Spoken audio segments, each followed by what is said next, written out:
Hey, good morning. My name is Chief James Wallace. I'm the Chief of the Baltimore City Fire Department.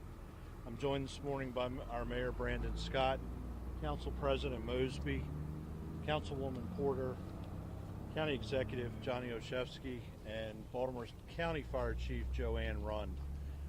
Our brief this morning will be an update on the search and rescue operation that's ongoing at this point.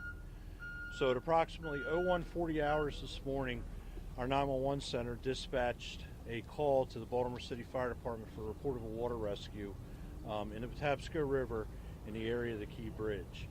As units were responding, they began to receive numerous calls indicating multiple people in the water. At some point during that chain of events of calls, we began to receive indications that a ship may have struck the Key Bridge. We got further information through multiple calls that the Key Bridge, portions of the Key Bridge had actually collapsed. At about 0150 hours, our first unit arrived on scene and reported a complete collapse of the Key Bridge. We were also given information at that time that there were likely multiple people on the bridge at the time of the collapse, and that as a result, multiple people were in the water. We were able to remove 2 people from the water. One individual refused service and refused transport. Essentially, that person was not injured. However, there was another individual that's been transported to a local trauma center that is in very serious condition. At this time, we have multiple air assets from the Maryland State Police, as well as the Baltimore Police Department, as well as multiple marine assets from around the region, including Baltimore City, Anne Arundel County, Baltimore County, as well as multiple local and state police agencies, National Resources Police, BPD Special Ops Unit is in here, Maryland State Police is here. We have multiple resources. We are still very much in an active search and rescue posture at this point, and we will continue to be for some time. We have a large area that we have to search. This includes on the surface of the water, subsurface, as well as on the deck of the ship itself. We believe at this point we may be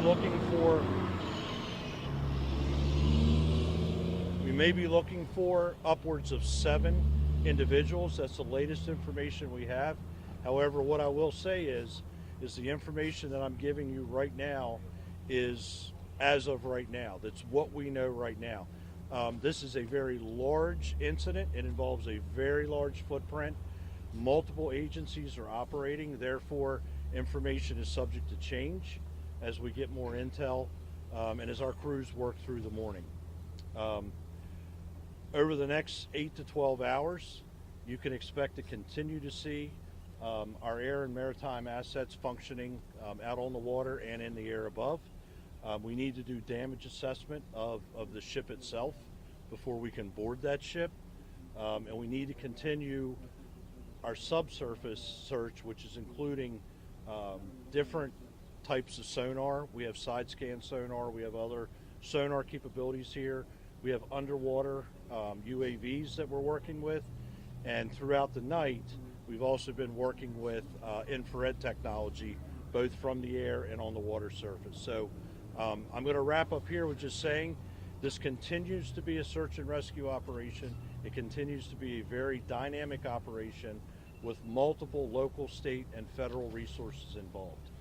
With that, I'm going to turn it over to our Mayor Brandon Scott. Thank you, Chief. Everyone, this is a unthinkable tragedy. We have to first and foremost pray for all of those who are impacted, those families. Pray for our first responders and thank them, all of them working together, city, state, local, to make sure that we are working through this tragedy. This is an ongoing active research that we're having right now. We're going to continue, as you heard from Chief Wallace, throughout. As long as we have to be doing that, we will do it. But we have to be thinking about the families and people impacted, folks who we have to try to find and save. This is what our focus should be on right now, We're going to continue to work in partnership with every part of government to do everything that we can to get us through the other side of this tragedy. And with that, I'll turn it over to County Executive Olszewski. Thank you, Mayor Scott. I think we all awoke this morning to an unspeakable tragedy. As the mayor indicated, we know that there will be families and individuals impacted by this, regardless of what happens the rest of the way out. So I would just echo the mayor in lifting up prayers for those who are impacted, but also ask that our residents pray for our first responders. They have been on scene since very early in the morning, not only conducting initial search and rescue operations, but planning for additional ones as the sun comes up. And the work that they do cannot be understated. And I want to just thank them for all that they are doing and will do in the hours and days ahead. We know that we have a long road ahead, not just in the search and rescue, but in the fallout following this. I think we appropriately have our attention on the search and rescue efforts currently, and just here alongside our partners in the city to say that they have our full support, just as we want to thank our state partners for the resources they've offered up, as well as the federal partners who have already reached out. The mayor and I have talked to the governor. We've heard from the Secretary of Transportation. So collectively, we thank everyone for their thoughts, their well wishes. But again, this is a very active situation, and we want to just thank the chief and our teams for all the great work they're doing. And with that, I'll turn things back over to the chief. Thank you, County Executive Olszewski. We'll do some Q&A right now. Now we're just going to go around, have everyone present their questions. Chief, can you tell us where the crew of the ship is? You also mentioned, too, that 2 people were rescued. Who made the first 911 call? And there were reports that it was a crew on the deck of the ship working at that point. Can you confirm any of that information? The latest information we have on the crew of the ship is that they are still on board the ship. There's been comms between the ship crew and the Coast Guard. So as part of the overall operation, we communicate through the Coast Guard with the ship. And I'm sorry, your other questions? There were 2 people taken. Who made the first 911 call? I don't know who made that call yet. Okay, and were there other workers on the deck of the ship, or deck of the bridge at this point? We had heard that information. Can you confirm that? We were being told there were workers on the bridge. We have yet to confirm that. We'll work with MDTA to obviously to get that information. About how many cars were on that ship? Last question. On the deck of the bridge at the time it collapsed. Do you know that? Don't have a number. I can tell you our sonar has detected the presence of vehicles submerged in the water. I don't have a count of that yet. Thank you. Chief, you mentioned upwards of 7 individuals that you're looking for. We've heard reports of as many as 20 individuals. Can you just paint a more clear picture of about how many people actually fell into the water, how many people you might be looking to rescue, and also if you can give an idea of how many vehicles, although you might not have the answer, but really just the circumstances. Yeah, I'll start with the last one. So I don't know how many vehicles yet. I know that we have detected the presence of vehicles. As far as the number between the 7 and 20, that's been a dynamic count throughout the morning, just given the fact that we haven't yet nailed that number down. We do believe that at least 7 are involved in that, at least 7 at this point. That fell into the water. Yes, ma'am. Yeah, and I know you said the crew was accounted for the Coast Guard on deck. Do we know if any of the crew members were part of these at least 7 people that may have been in the water? We do not. Chief, can I just ask, survivability in waters around this temperature is not very long. At what point do you shift focus to become more of a salvage operation? So we'll be guided by our dive teams. We will determine what the temperature of the water is. The other issue that we have out there is this water is current influenced. So right now we think the tide is coming back in. That adds a bit of a challenge to us also. We can certainly dive in these conditions, but we have to take a lot of factors into play, right? The fact that there may be trauma involved, they have been in the water an extended period of time, but also remember we're battling darkness. So, it's quite possible that we may have somebody there that we've not seen yet, and as they work closer to the debris field, they'll obviously make those determinations. But we're going to rely on the experts, which are our dive masters that are here, our dive team, to tell us when they believe we've reached that non-survivability point. Thank you. Yes, sir. Janine? Chief Wallace, was there any indication that there was a problem on the ship? Was it led in by tugboats at any point? Was there any mayday? Like anything that can, so far early on, point you to something went wrong? We do not have that information with regard to the investigation. I would refer that to law enforcement. My focus since 1:40 this morning has been that rescue operation. So far there's been no indication that any kind of like an emergency dispatch came from that ship beforehand? I have no information about that, ma'am. Have you been able to talk to the pilot, the American pilot on that bridge? The pilot on the vessel? Yes. We have not talked to the pilot on the vessel. The rescue personnel, the rescue operation, we have not interacted. Just back over here. What can you tell us about the victims that were pulled from the water? Man, woman. I don't have age and Sorry, again. I'm sorry. Update on the condition as well. Yeah, I don't have age and gender on either. One patient refused service, right? Really, they weren't injured. The second patient, however, was seriously injured and is at an area trauma center. Are you including them in the at least seven people? We don't know yet if they're part of that 7. Okay. The patient is injured severely enough that we've not been able to debrief that patient. That 7 number, did that come from people witnessing cars going down? Like where did that number come from? Or is that just from the sonar hits that you got? No, that was the initial information that we got as we were arriving on the scene, that number. And that number, again, as I said earlier, has fluctuated, right? But that 7 has been a consistent number. How many agencies are here assisting right now with this Oh, wow. recovery? Yeah, dozens. I mean, locally, fire department wise, Baltimore County's here, Howard County's here, Hartford was here, PG was here, Anne Arundel, of course, Baltimore City. And a lot of those agencies are here by virtue of the fact that they may have specialized equipment that we need during an incident like this. So we're bringing in the equipment specific to the operation right now. And then even law enforcement agencies have a lot of the same marine ops equipment as we do. So given the incident is so big, we try to force multiply and just bring as many resources in as we can so that we can really blanket a large area for a search. What about the fuel spill? What kind of resources are you bringing in to mitigate that? We've not been able to confirm that we actually have an active fuel spill from the vessel. We've had odors of diesel fuel.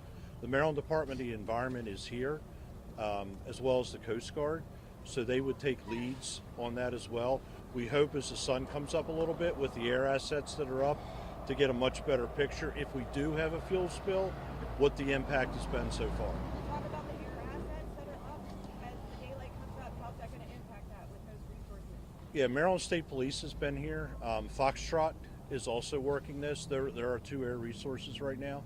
I don't know that we won't bring any more in, but right now they're the 2 primary. Air reconnaissance on something on the open water it's an invaluable resource. And we've been very fortunate to have it because as we put people out in the dark on the water to conduct searches, they have that degree of overwatch from those assets. So it's been an invaluable resource for us. Mr. Mayor, Mr. Executive, we're talking about search and rescue. I know that, and that's where the focus is right now. I was awakened with this news. We're all awakened with this news. I've seen the video. What do you make of the totality of this incident? What are you thinking about what you've seen and what this community's experienced now? Well, this is a tragedy that you can never imagine, right? And I was awake when Chief Wallace called me, but never would you think that you would physically see the Key Bridge tumble down like that. It looked like something out of an action movie. And you just think about, most importantly, and which is what we all should be thinking about right now, nothing but those families and people that are impacted, and those people who are risking their lives right now from not just Baltimore City and Baltimore County, but all over this state to try to save lives. That should be our focus, the preservation of life, because no one wants to see that happen, let alone someone in their family or someone that they know be injured in an incident like this. Mr. Executive, more questions. your thoughts That'll about be what this community's experiencing this morning. Look, I think that folks are stunned. I think folks are reeling. And I think that's particularly true for people who are worried about their loved ones right now. I think there'll be plenty of time to talk about what this bridge means to the community, what it means for commerce, but at the end of the day, right now this is about the humanity of people who are impacted and the men and women who are out there trying to save lives and recover folks off the bridge. So I think there'll be plenty of opportunity to talk about that, but really right now and for the foreseeable hours ahead, this is really about focusing on the search and rescue efforts. And I want to just again thank the Chief for his leadership and for all of the affiliated partners that we have working on this. Chief, are there the fact that this could have been intentional, that this could be some kind of act of terrorism or intentionally hitting the bridge? That's not my focus here, ma'am. That's part of the law enforcement investigations. I would defer to the proper authorities for that. And actually, we saw something similar to this happen in Philly when 95 came, a portion of that came down. I know you said that you guys have spoken to Secretary of Transportation, I'm assuming Buttigieg. Has he made any comment about the assistance like we saw in Philly and be able to get this taken care of? Thank you. I spoke with Secretary Buttigieg directly. He and his team said that they're going to obviously work with us throughout this incident and work with not just the city and county, but really the state of Maryland to make sure that we have every resource that he and the federal government can provide. How long is it going to take to rebuild this, Mayor? I think right now, sir, listen, we shouldn't even be having that discussion right now. The discussion right now should be about the people, the souls, the lives that we're trying to save. There will be a time to discuss about a bridge and how we get a bridge back up. But right now, there are people in the water that we have to get out, and that's the only thing we should be talking about. Well, To go back to the question about the terrorism, there is absolutely no indication that there's any terrorism, that this was done on purpose. Our criminal intel is working with the FBI and other federal and state agencies to get all the intel that we have, but there's absolutely no indication that it was intentional. Thank you, everybody. Okay, I want to thank you all. I will be advising you, updating you on the next issue. Will that be here, Kevin? Okay. Thank you. Yeah.